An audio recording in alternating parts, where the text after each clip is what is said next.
بسم الله الرحمن الرحيم. الحمد لله وكفى. السلام على عباده الذين اصطفى.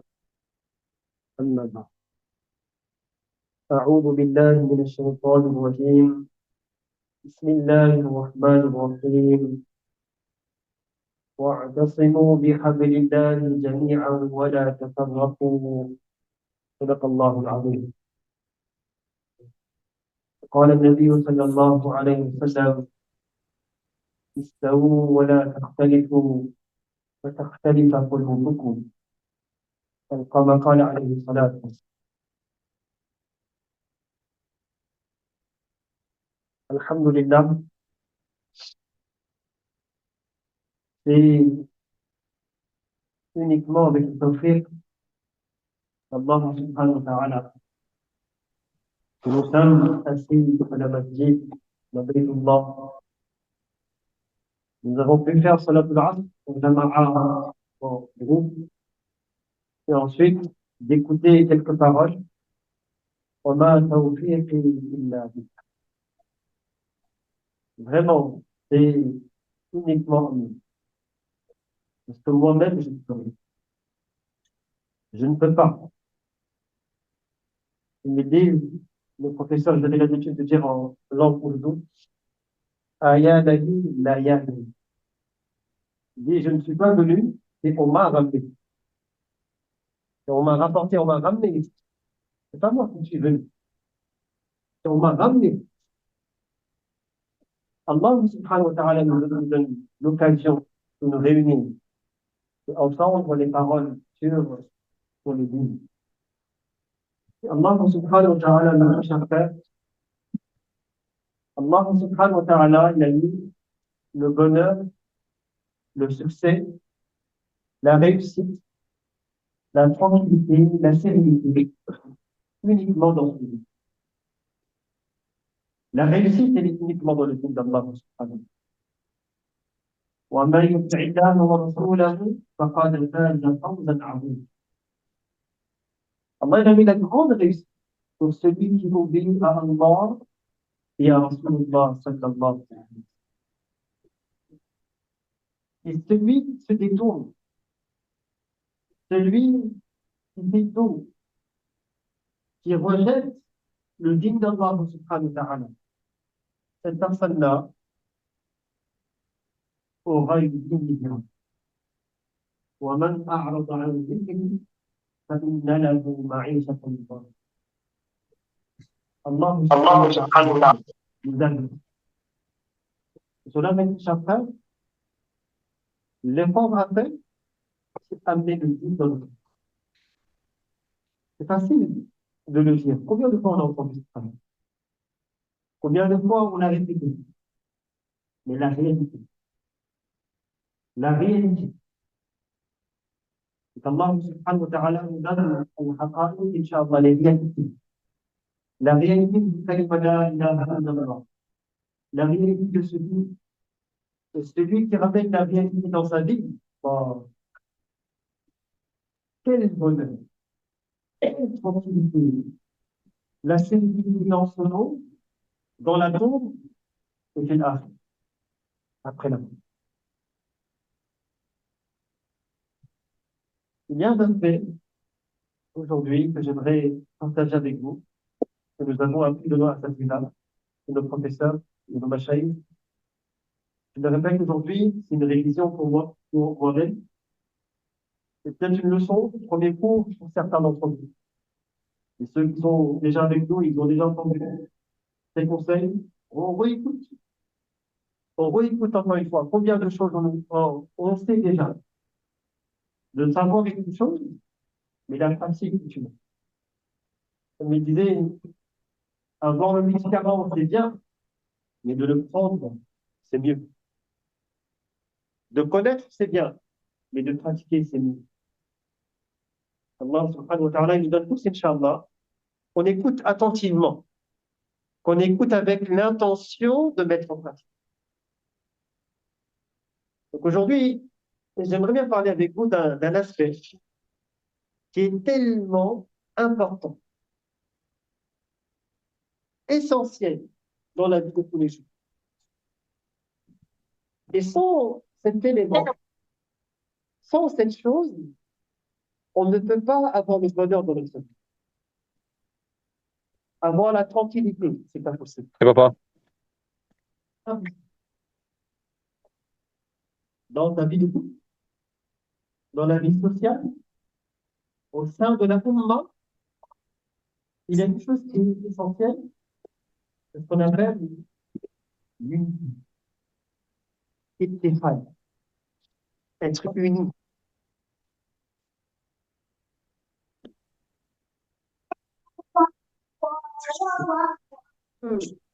Tu peux même rêver d'avoir une vie de tranquillité. Tu peux espérer la tranquillité. Jamais tu n'obtiendras la tranquillité dans ta vie. Tous ceux qui sont mariés, nous avons notre épouse, nous avons nos enfants. Dans ce couple, s'il n'y a pas l'unité, s'il n'y a pas l'unité dans le couple, tu peux tout avoir. Tu peux avoir toutes les richesses. Tu peux avoir même les causes du confort, le luxe. Tu peux tout avoir, une grande maison, piscine, avec un jardin, plusieurs voitures dans ta vie, tout. Mais s'il n'y a pas d'unité dans ce couple, c'est Jahannam, c'est l'enfer sur terre. Et combien on a vu, subhanallah, combien on a vu des familles qui n'ont pas grand-chose. Tu regardes sa maison, bah, toute sa vie, il est locataire, HLM, toute sa vie. Tu regardes sa voiture, c'est une voiture simple. Si tu regardes ses habits, toi-même, tu as honte. Tu dis, Inna lillah.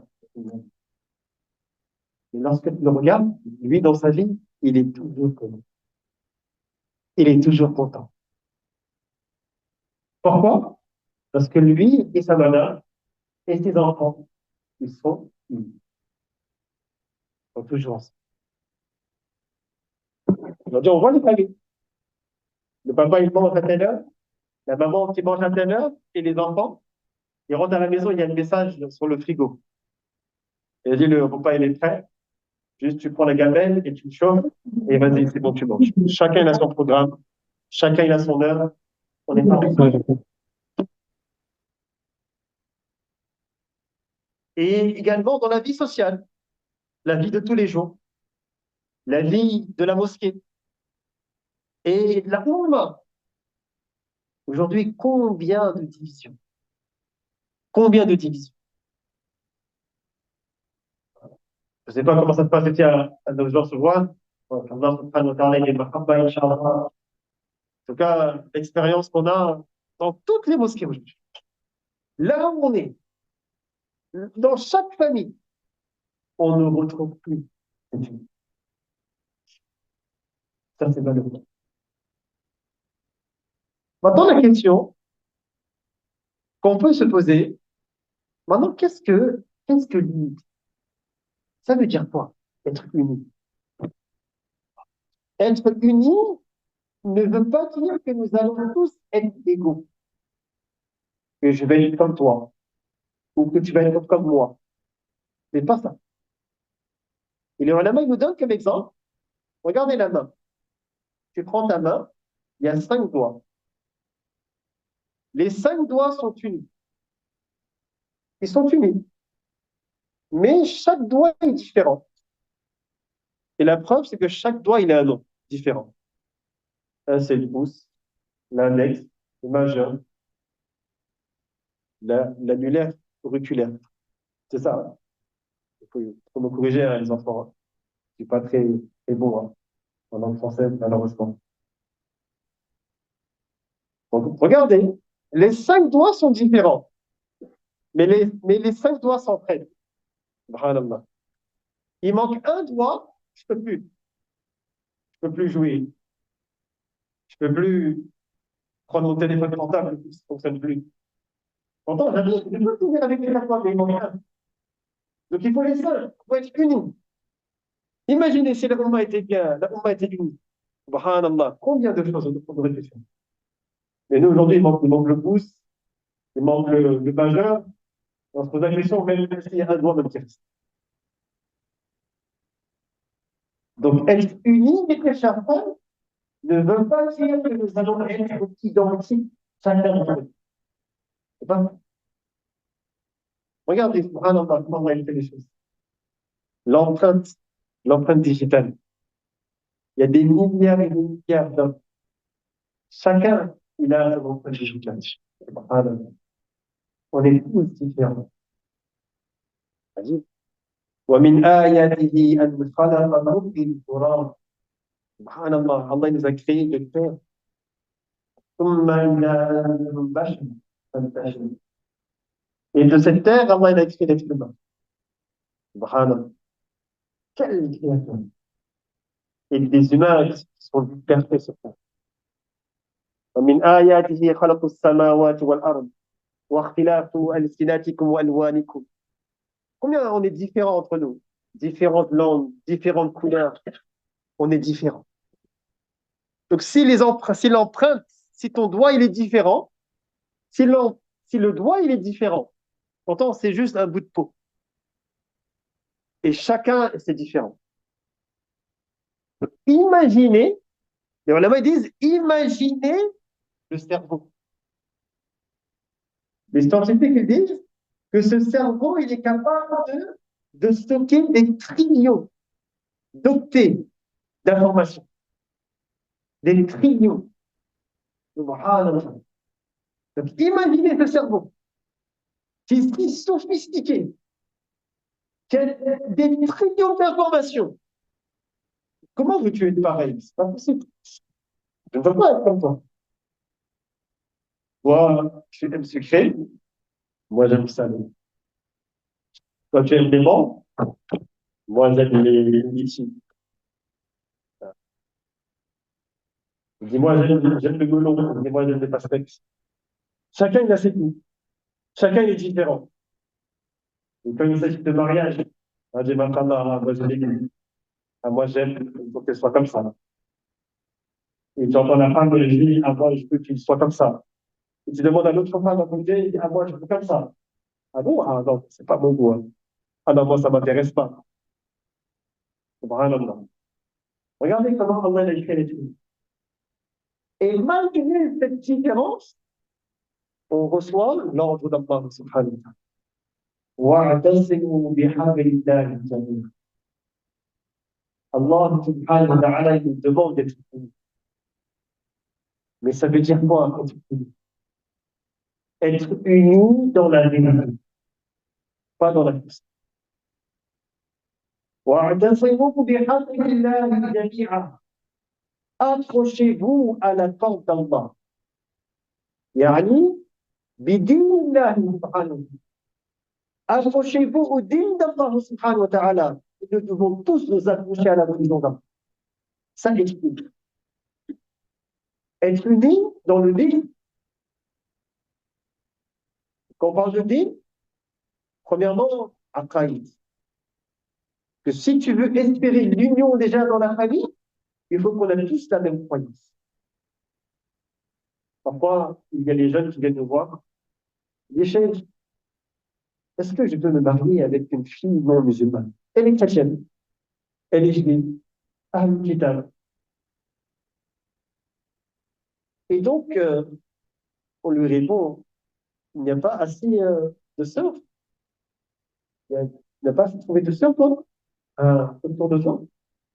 Musulmans, musulmanes, mashallah, mu'minat, mashallah, qui a la salat, qui prie Allah, qui jeûne, qui donne au sadaqa, qui essaye de contenter Allah subhanahu wa ta'ala. Là, on ne parle pas de halal et de haram. On sait même, lorsqu'on était avec nos professeurs, notre professeur il nous disait que la personne qui vient te voir et qui te pose une question, tu dois connaître le fond de sa question.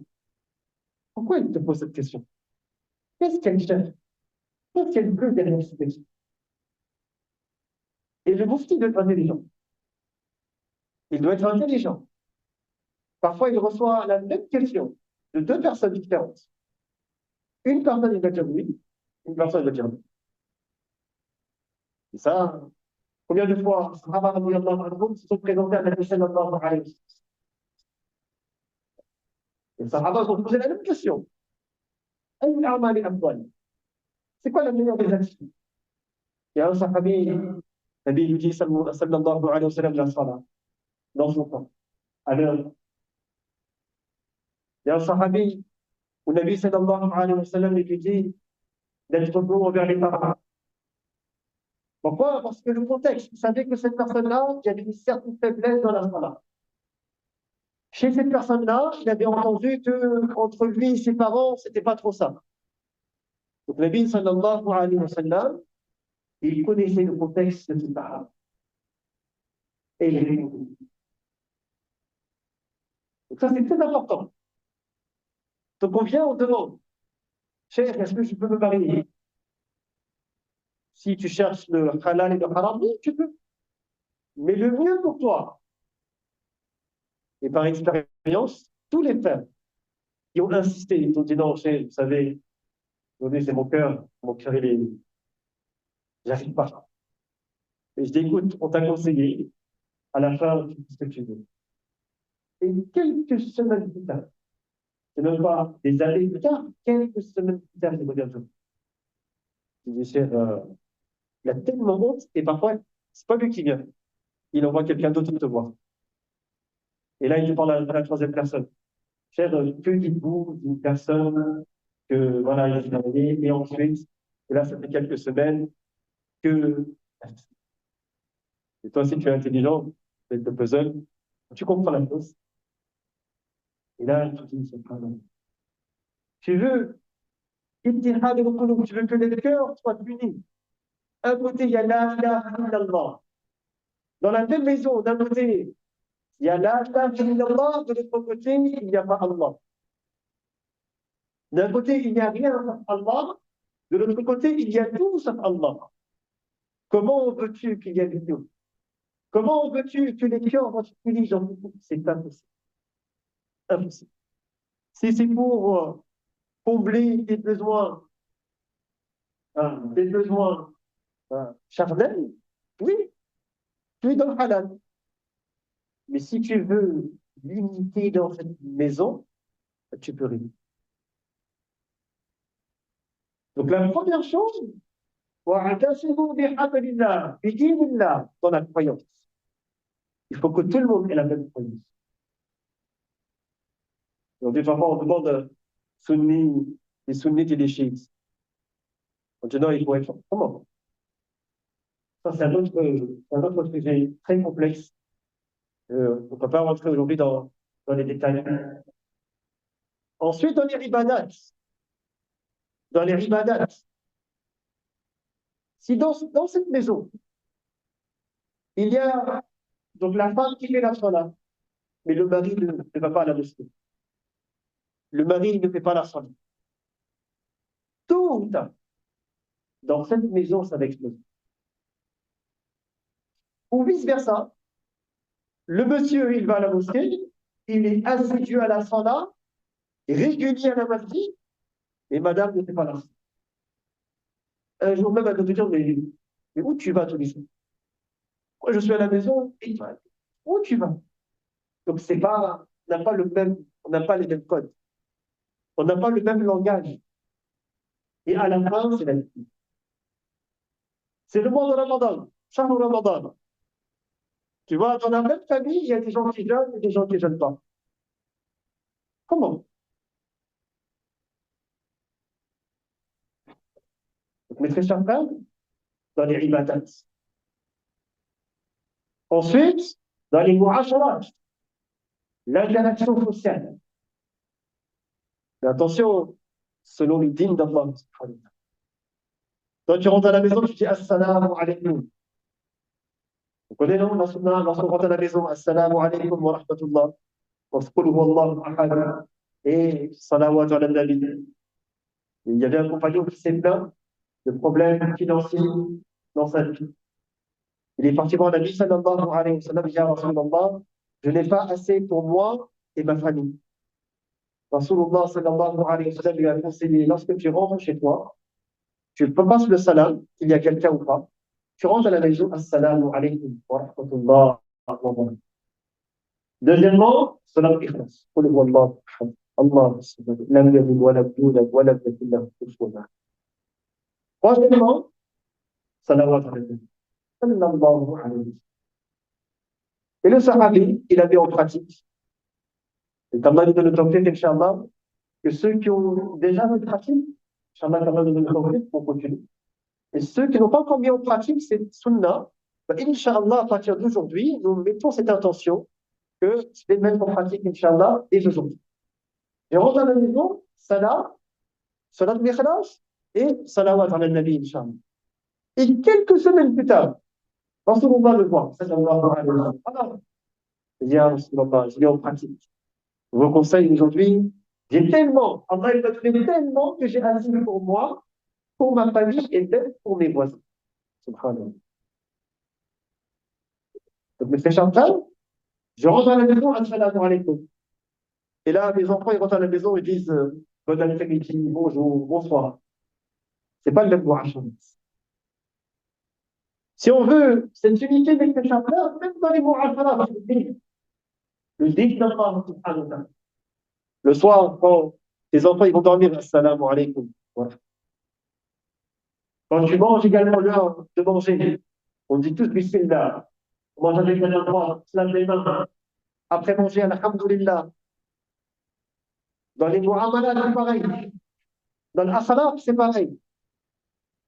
Et là, mes chers frères, lorsque dans le dit d'Allah subhanahu wa ta'ala, là, on peut espérer l'union, l'unité entre eux. Maintenant, la réelle question. Qu'est-ce que je dois connaître? Qu'est-ce qui unit les gens? Et nos ulama, nos machins, nous disent il y a deux qualités. Deux qualités qui sont essentielles pour avoir des cœurs contents. Si on n'a pas ces deux qualités, ça sera seulement dans les discours. Ça va rester seulement sur la langue. S'il n'y a pas ces deux qualités dans le cœur, on peut rêver. Et c'est quoi ces deux qualités? C'est taqwa et tawadu. Taqwa et tawadu. C'est quoi taqwa? Taqwa, ils traduisent par la crainte d'Allah subhanahu wa ta'ala. Qu'est-ce que ça veut dire taqwa? Qu'est-ce que Allah veut de nous? Qu'est-ce que Allah subhanahu wa ta'ala veut de moi? Comment rechercher l'agrément, le contentement d'Allah subhanahu wa ta'ala? Dans chaque action. Est-ce que Allah est satisfait de moi? Je ne cherche pas la satisfaction des gens, le regard des gens. Qu'est-ce que les gens ils vont dire? Moi, j'étais, quand tu vois, mon professeur, il me pose la question, il me dit, alors tu as réussi? C'est ça, réussi quoi? Il me dit, est-ce que tu as réussi même pendant tes discours? Tu parles et en même temps, tu es conscient que Allah t'observe, que Allah t'écoute, que Allah te voit. Je dis, subhanallah, c'est pas facile. Ça. À chaque instant, je dois être conscient qu'il y a une caméra de mon regard. Il y a une caméra de mon cœur. Une caméra de 360 degrés. Je ne peux rien cacher. Je ne peux rien cacher Allah subhanahu wa ta'ala. Qu'est-ce que Allah dit? Cette réalisation, ça c'est ta foi. La première qualité nécessaire. Deuxième qualité, d'avoir l'humilité. Subhanallah. L'humilité. Et on l'a dit, c'est le khulafa, le résumé du beau comportement. Quelqu'un qui a tawakkul dans sa vie, l'humilité dans sa vie. De là, où sera toutes les qualités. Toutes les qualités qui sont demandées à travers ces cela vient un dua de Nabi sallallahu alayhi wa sallam. qu'Allah subhanahu wa ta'ala nous donne le tawfiq, Inch'Allah, d'apprendre ce dua, de réciter ce dua. Allahumma aghnini bil-ilm, wa zayyinni bil-hilm, wa akrimni bil-taqwa, wa jallilni bil-'afw. Subhanallah. Allahumma aghnini bil-ilm. Wallah, enrichis-moi avec la science. La vraie richesse, c'est le ilm, c'est la science, la connaissance, le savoir. Et ça, nous, les frères chacun, on doit apprendre notre dîme. Je ne peux pas rester ignorant. Muslim et jahil, c'est deux opposés. Et ensuite, Wallah, enrichis-moi par le ilm, la tolérance. Et cette tolérance, elle peut exister s'il y a le tawadhu et la humilité. Pour cela, mes frères chacun, une personne, elle a de la valeur aux yeux d'Allah lorsqu'elle a des qualités. Tu as de la valeur, tu es cher chez Allah lorsque tu as des qualités. Ce n'est pas parce que tu as un téléphone portable qui coûte 1500 euros. Oui, le téléphone, il a son prix, 1500 euros. Mais ça, ce n'est pas en toi, c'est à l'extérieur. Ce n'est pas en toi. Tu roules SUV 2025. Masha'Allah. C'est la voiture, c'est l'extérieur, c'est pas toi. Toi, tes vêtements, Masha'Allah, c'est des vêtements de luxe. Masha'Allah. Oui, ça coûte cher, mais c'est ton vêtement, c'est ton avis, ce n'est pas toi. Toi, qu'est-ce que tu vaux? Et ta valeur dépendra des qualités. Et plus tu auras des qualités, et subhanallah, chaque fois dans le Coran, Allah dit Inna Allah ma'al muhsinin. Inna Allah ma'al sabirin. Inna Allah ma'al muttaqin. Allah il est avec ceux qui ont des qualités. Sifatul ihsan, sifatul taqwa. Allah il est avec celui qui a des qualités. Ce n'est pas celui qui fait des actions, mais celui qui n'arrive pas à faire. Cela fait chacun, Allah subhanahu wa ta'ala nous accorde, Inch'Allah. Et on doit s'en bénir. Pas seulement s'en bénir, hein. Je sors avant de sortir de la maison, je regarde mon vêtement, je regarde mon bonnet, je regarde ma chemise, je regarde mon pantalon, mon jean, mon pull, est-ce que ma barbe, est-ce que mes cheveux. La vraie beauté, c'est après la qualité. Allah subhanahu wa ta'ala, il nous accorde, Inch'Allah ta'ala. Et je vous raconte une histoire qui a été citée par l'imam al-Bukhari, rahimahullah, dans son recueil de hadiths très connu. Et il raconte, et on va comprendre que, subhanallah, sahaba radiyallahu, ils avaient ces qualités. Ils avaient taqwa, ils avaient tawad. Et c'est pour ça que comment ils étaient combien ils étaient unis. Ils étaient unis, les cœurs étaient unis.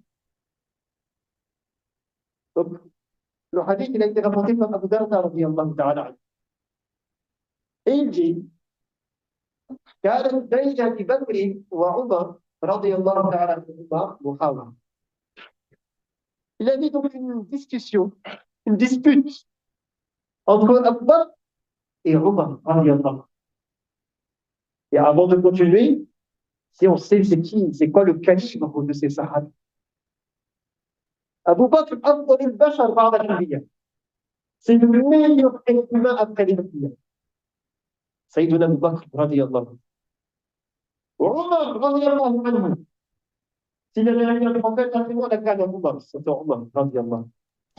Et à chaque fois, quand Rasulullah sallallahu alayhi wa sallam était avec les sahaba, combien de fois il disait Kuntu Abu Bakr wa Omar. Kuntu Abu Bakr wa Omar. Lorsque j'étais avec Abu Bakr wa Omar. Lorsque j'étais avec Abu Bakr wa Omar. Combien de ces deux personnes avaient de la valeur pour Rasulullah sallallahu alayhi wa sallam. Et là, donc il y avait une dispute entre tous les deux. Parce qu'ils étaient des humains. Ils étaient des êtres humains, mais pas comme nous. C'était des humains, mais pas comme nous. Et là, Abu Bakr et radiallahu ta'ala. Et là, Abu Bakr, radiallahu ta'ala, il a commencé une parole qui a fâché Omar, radiallahu. Et il s'est fâché. Il s'est fâché. Et on connaît Omar radiallahu anhu. Il a un lion. Tu l'embêtes, ne touche pas son orteil. Ne touche pas son orteil. Omar radiallahu anhu. Et là, فانصرف عنه عمر مغضبا. Et là, il est parti, fâché, énervé. Il est parti. Et là, Abu Bakr, radiallahu anhu, regardez subhanallah, tout de suite, il réalise son erreur. Il réalise son erreur. C'est quoi ça? Qu'est-ce que Allah il veut te dire? Est-ce que c'est pas normal que mon frère, il s'est fâché? Il a été affecté à cause de ma parole, à cause d'un mot? Peut-être que ce n'était pas le meilleur moment de lui dire cette phrase. Et moi, sans réfléchir, regardez cette réalisation. Et Abu Bakr, radiallahu anhu, fattaba'a yas'al ay yastaghfir. Et là, Abu Bakr, radiallahu anhu, il le suit pour lui demander pardon. C'est qui Abu Bakr, radiallahu anhu? Afdal al-Bashar. Et il se lève. C'est pas comme moi. Ah ouais? Je ne crois plus pour lui. C'est pas qui se fiche. Moi, je suis le chef moi, c'est moi l'imam de la mosquée. Il se prend pour qui, lui? Bah, s'il n'est pas chef, tant pis pour lui. C'est à lui de revenir me voir et me demander pardon. Attends qu'il ne vient pas me voir, ah ben, il me le révèle. Ça, c'est moi. Abu Bakr, radiallahu ta'ala anhu, il se lève. C'est quoi? Allah, l'humilité. Il se lève. Et en plus, il court derrière toi. Et il lui demande pardon. Oh, Omar, s'il te plaît, pardonne. Oh, Omar, s'il te plaît, pardonne. Il se ramène de ton pardon. Et là, Omar, radiallahu anhu, elle a bien il ne pardonne pas. Il ne pardonne pas. Et lui, il claque la porte, on dit, claque, ça? Claque, au nez, claque la porte au nez. Il est ferme la porte. Et là, dans ce moment, radiallahu anhu, il voit ça. Il est tellement triste, tellement triste. Et là, le seul endroit où il peut trouver du réconfort, c'était avec qui? Avec Rasulullah sallallahu alayhi wa sallam. Les gens qui ont معرفة النبي حب النبي صلى الله عليه وسلم. Et là, فأقبل إلى رسول الله صلى الله عليه وسلم. Et là, il part. Il va voir Rasulullah sallallahu alayhi wa sallam.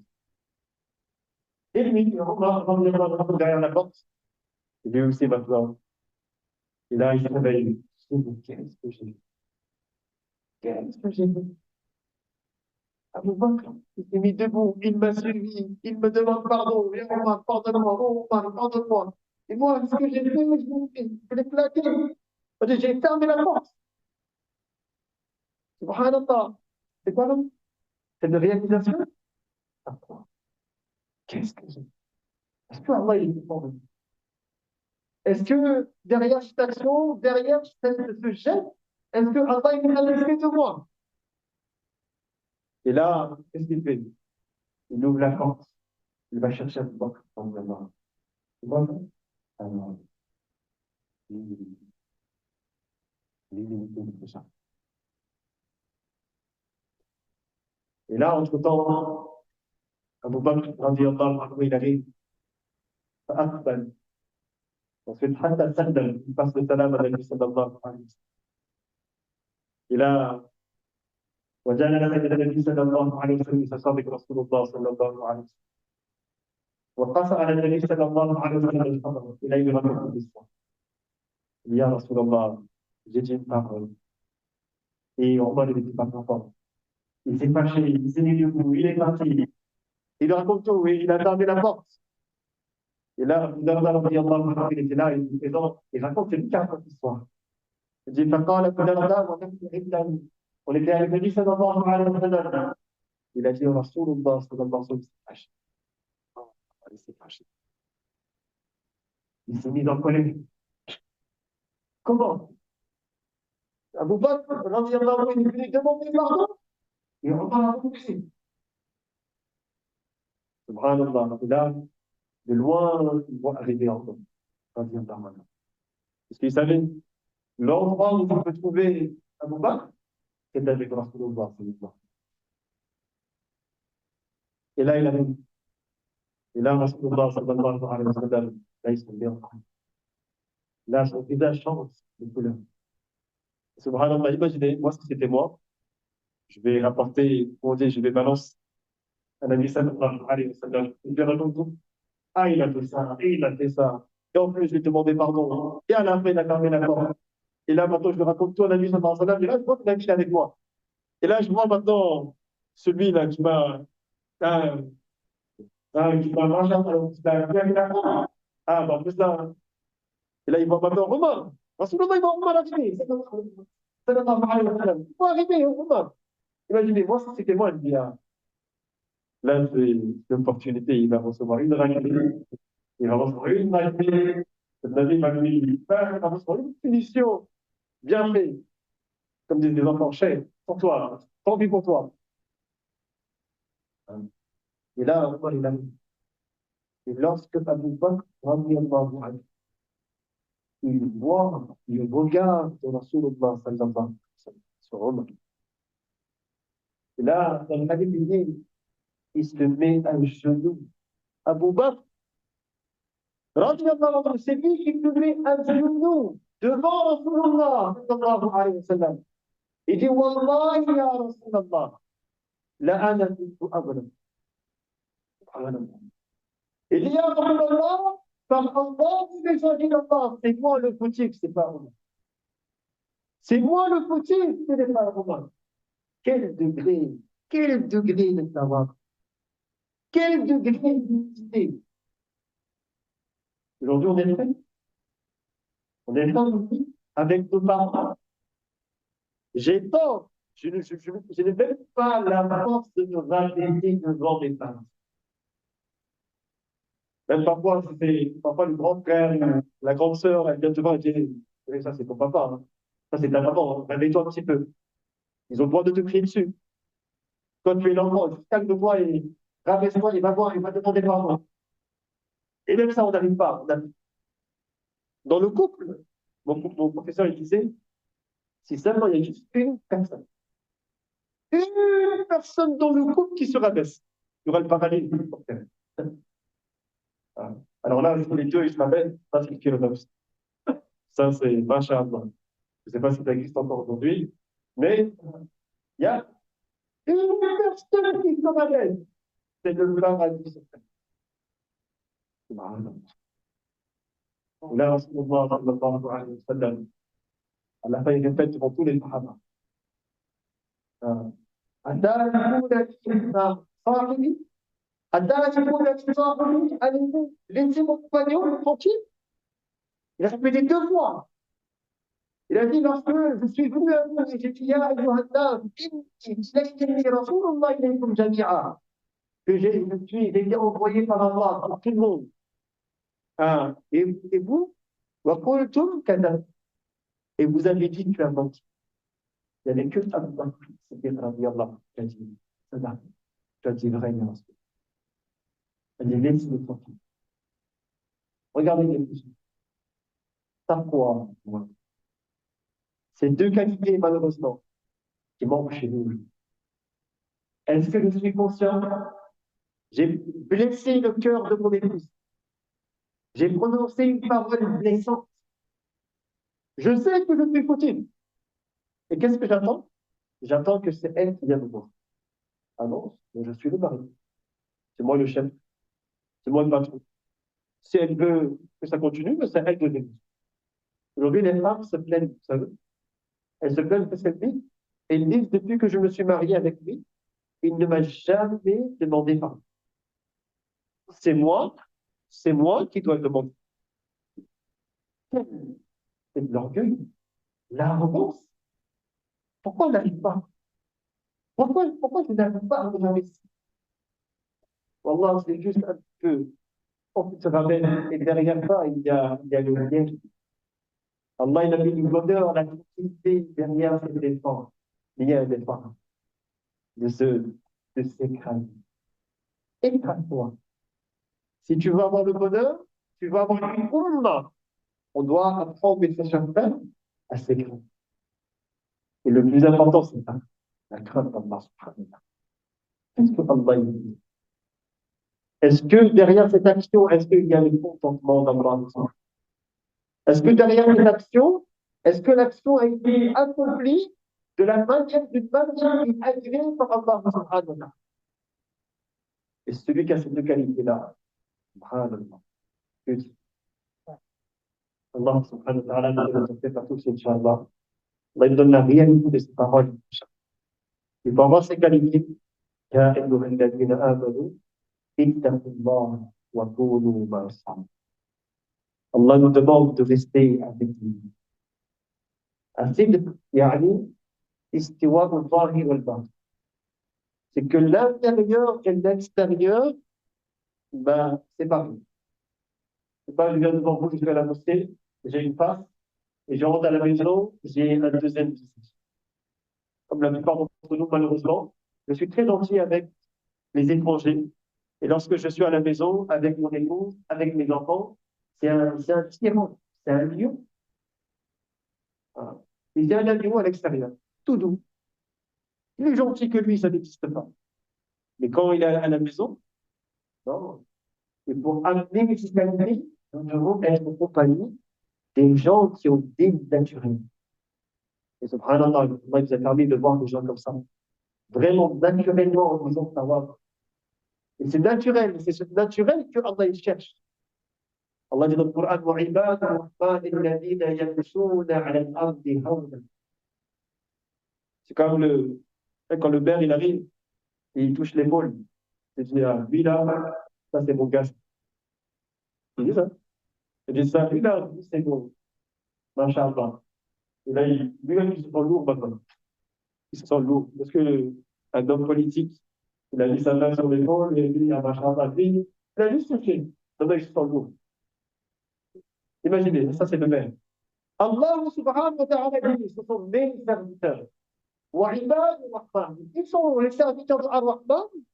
الذين يمشون على الأرض. Ceux qui sont humbles, ils marchent avec humilité. Et naturellement, lorsque tu le vois marcher, tu sens l'humilité dans cette âme.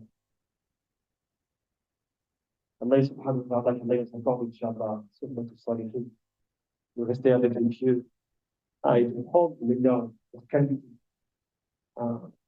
la bonne compagnie, de la bonne ambiance. De rester avec les bonnes personnes aux bons endroits.